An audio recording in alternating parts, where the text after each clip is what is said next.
Dear student, today I will discuss with you the production possibility curve. In short, we can see PPC, production possibility curve, उत्पादन संभावना वक्र, इसको हम हिंदी में कह सकते हैं उत्पादन संभावना वक्र। उसके बारे में मैं तुम्हें समझाऊंगा। What do you mean by PPC? सबसे पहले डेफिनेशन है इसकी, किसे कहते हैं हम जनरली। PPC का मतलब प्रोडक्शन पॉसिबिलिटी कर्व का मतलब ये है आमतौर से it refers to different combination of the two goods which can be produced from a given amount of resources. Different combination of the two goods, दो वस्तुओं के वे different combination जो कि जिसके द्वारा हम दिए गए संसाधनों के द्वारा हम ये पता लगा सकते हैं कि कहाँ पर हमने कितना खर्च किया है। Again I am repeating, it refers to the different combination of the two goods which can be produced from a given amount of resources, जो एक दी गई धनराशि से एक निश्चित धनराशि के द्वारा दो वस्तुओं के वे सारे संयोग, वे सारे कॉम्बिनेशन जिसके द्वारा दर्शाई जा सकते हैं, दिखाई जा सकते हैं, that is known as the production possibility curve. ये तो होगी इसकी डेफिनेशन। यहाँ पर तुम देख सकते हो PPC, ये कॉपी में लिख लेना जहाँ पर प्रोडक्शन पॉसिबिलिटी कर्व है, बुक में दिया हुआ है। Production possibility curve is a curve showing different combinations of two goods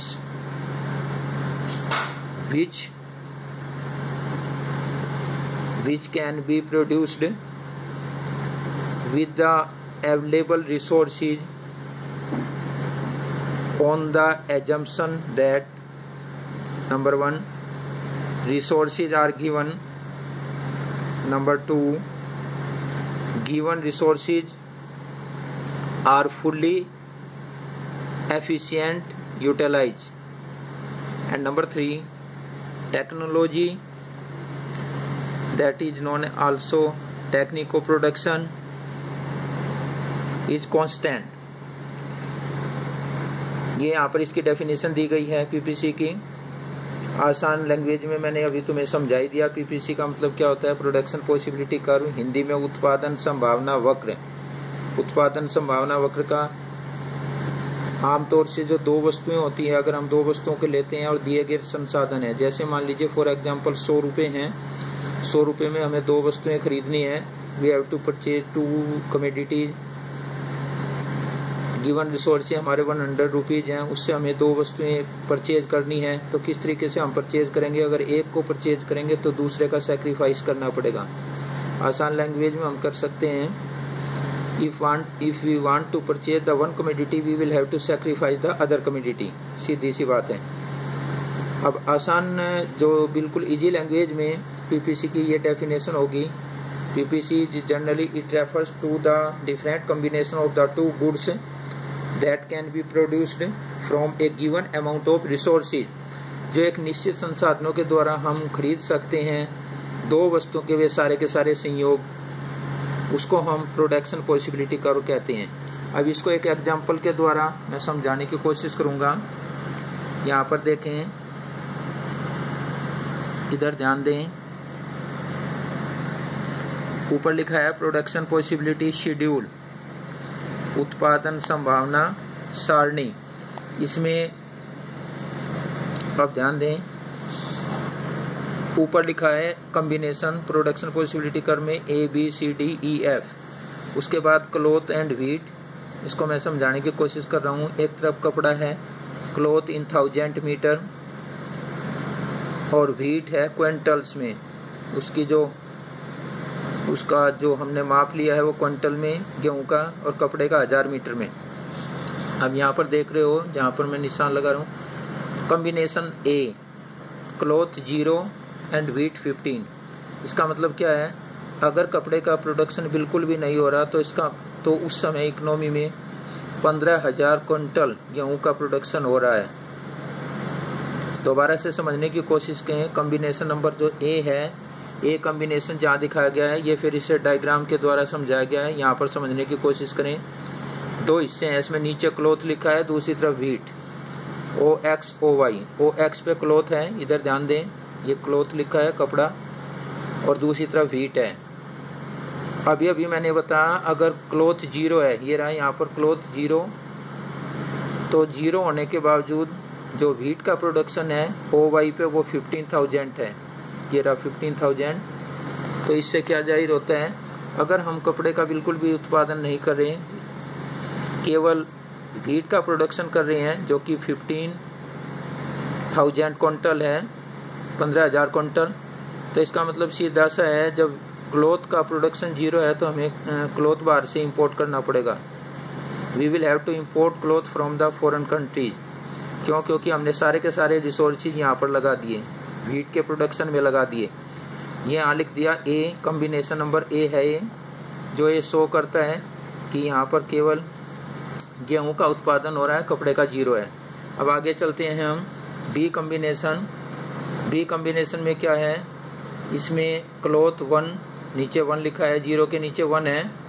इसका मतलब क्या है कि यहाँ पर 1000 मीटर कपड़े का प्रोडक्शन हो रहा है और उसके सामने 14 है, इधर ध्यान दें 14, जो ये शो करता है कि गेहूं का उत्पादन घट करके वो 15,000 क्विंटल से 14,000 क्विंटल हो गया। इसका मतलब क्या है कि हमने कुछ रिसोर्सेज इधर लगा दिए कपड़े पे, जो इकोनॉमी के कुछ रिसोर्सेज इधर लगाने से इसका प्रोडक्शन घट गया।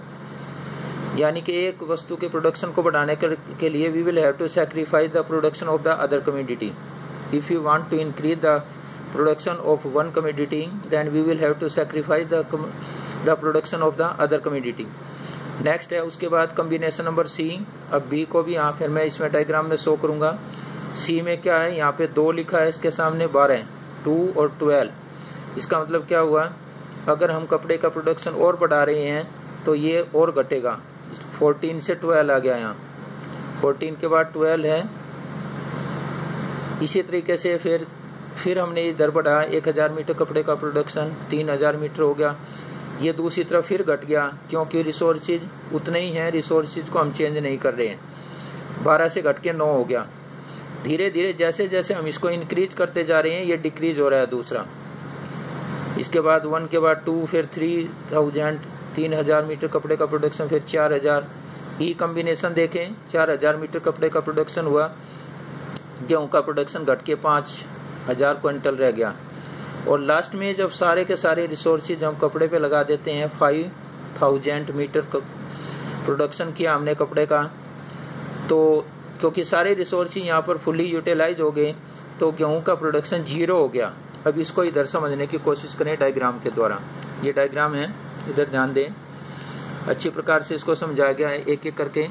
सबसे पहले 0 लेते हैं, 0.15। इसका मतलब क्या है, 0.15 का कपड़े का प्रोडक्शन बिल्कुल भी नहीं है, कपड़ा इकोनॉमी में बिल्कुल भी पैदा नहीं हो रहा, केवल मात्र गेहूं का प्रोडक्शन हुआ है 15,000 क्विंटल। ये कम्बिनेशन ए हो गया। कम्बिनेशन बी पे आओ।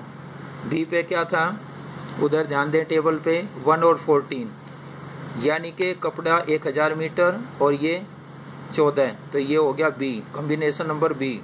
यहाँ ध्यान दें जहाँ पर पेन है, कम्बिनेशन नंबर बी। सी कम्बिनेशन में देखिए क्या है, सी में है 2 के सामने 12, कपड़े का प्रोडक्शन 2000 मीटर और ये हो गया 12,000 क्विंटल। तो धीरे धीरे एक को बढ़ाने के लिए दूसरे का घटाते जा रहे हैं, कपड़े का 1000 मीटर का प्रोडक्शन बढ़ा रहे हैं। नेक्स्ट कम्बिनेशन आओ 12 के बाद, नेक्स्ट है डी। डी में देखो वहाँ पर 9, 3 और 9 है। टेबल में ध्यान दें 3 और 9, इधर 3 है, 3000 मीटर कपड़े का प्रोडक्शन है। इसके ऊपर देखो यहाँ पर 9 के सामने ये डी कम्बिनेशन हो गया, जहाँ डी लिखा है ये रहा D.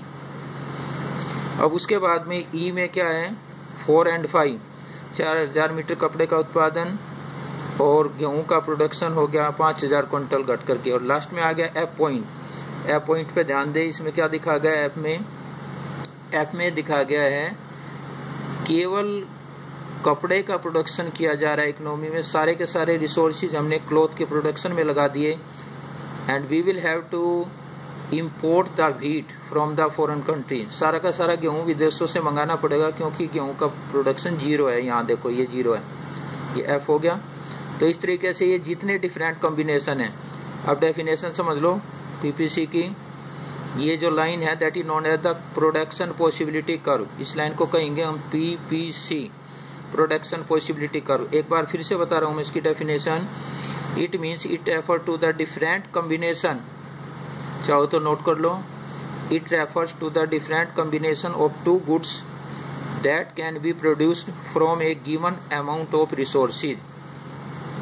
Again I am repeating, it refers to different combination of two goods that can be produced from a given amount of resources। दो वस्तुओं के वे सारे के सारे संयोग, हिंदी मीडियम के लिए different combination of two resources का मतलब दो वस्तुओं के वे विभिन्न संयोग। कौन कौन से कॉम्बिनेशन होंगे? Combination A, combination B, combination C, D, E, F, these are known as the combination. ये सारे के सारे कॉम्बिनेशन है। तो दो वस्तुएं कौन सी होगी? क्लॉथ एंड व्हीट, कपड़ा और गेहूं। दो वस्तुओं के वे सारे के सारे संयोग जो कि एक दिए गए संसाधनों के द्वारा हम प्राप्त कर सकते हैं। दिए गए संसाधनों से दो वस्तुओं के वे सारे के सारे संयोग जिनको हम प्राप्त कर सकते हैं उसको हम प्रोडक्शन पॉसिबिलिटी कर्व कहते हैं। ये तो हो गया इसका डायग्राम के द्वारा इसको समझाया गया है। इसी तरीके से तुम्हारी बुक में दूसरा एग्जाम्पल है, यहाँ भी देख सकते हो। इसमें ये दूसरा एग्जाम्पल इसमें दिया है तुम्हारी बुक में। यहाँ पर पीपीसी लिखा है ऊपर, प्रोडक्शन पॉसिबिलिटी कर्व। इसमें दो नाम लिखे हैं, व्हीट और क्लॉथ। ये क्या ही है, सिर्फ अमाउंट चेंज है, इसमें अलग अलग अमाउंट दी गई है और उसी के अकॉर्डिंग नीचे इसमें डायग्राम बना गया है। मैंने इसे आसान लैंग्वेज में कर लिया ताकि तुम्हारी समझ में आ जाए, इजीली तुम उसको समझ सको, कोई प्रॉब्लम ना हो। तो इसलिए मैंने ये दूसरी बुक से यहाँ पर समझाने की कोशिश की है। और ये बिल्कुल इजी भी है क्योंकि व्हीट में 1 2 3 4 5 कर लोगे तुम, ये एकदम याद हो जाएगा। केवल ये याद करना है 15 14 12 9 5 0, और इसके द्वारा इसको डायग्राम को बना भी सकते हो। अब इसमें दो पॉइंट है, ध्यान दो, एक एच है एक के है। जो इस लाइन के बाहर है, इस लाइन के बाहर जो पॉइंट है that is unattainable, which can not be attain, जिसको प्राप्त नहीं किया जा सकता। हमारे पास इतने रिसोर्सेज नहीं है कि हम यहाँ तक पहुँच सकें। और जो इसके अंदर पॉइंट है के पॉइंट, इसका मतलब क्या है? The resources are not fully utilise. ध्यान दें दोबारा से, जो लाइन के एक बाहर पॉइंट है, एक अंदर है, एक इनर है, एक आउटसाइड है। जो आउटसाइड है इसका मतलब हमारे पास इतने रिसोर्सेज नहीं है, इसको बोला जाएगा अनअटेनेबल रिसोर्सेज। अनअटेनेबल रिसोर्सेज, यहाँ तक हम नहीं पहुँच सकते। We have no such type of resources, we have not so resources. हमारे पास इतने रिसोर्सेज हैं ही नहीं कि हम यहाँ तक पहुँच सकें। और जो इनसाइड है, जहाँ के लिखा है, यहाँ ध्यान दें, के ये इंडिकेट करता है, point K indicates that the resources are not fully utilise. जितने रिसोर्सेज हैं उनका फुल्ली यूटिलाइज नहीं किया गया है। तो बाकी मैं उसमें डाउट क्लियरिंग क्लास में तुम्हें समझा दूंगा अच्छी प्रकार से। मेरे ख्याल से समझ में आ गया होगा। काफ़ी आसान लैंग्वेज में समझाने की कोशिश किया। What do mean by PPC, इसकी प्रॉपर्टीज हैं, कुछ मेन फीचर्स हैं, वो हम उसमें डिस्कस करेंगे। ओके।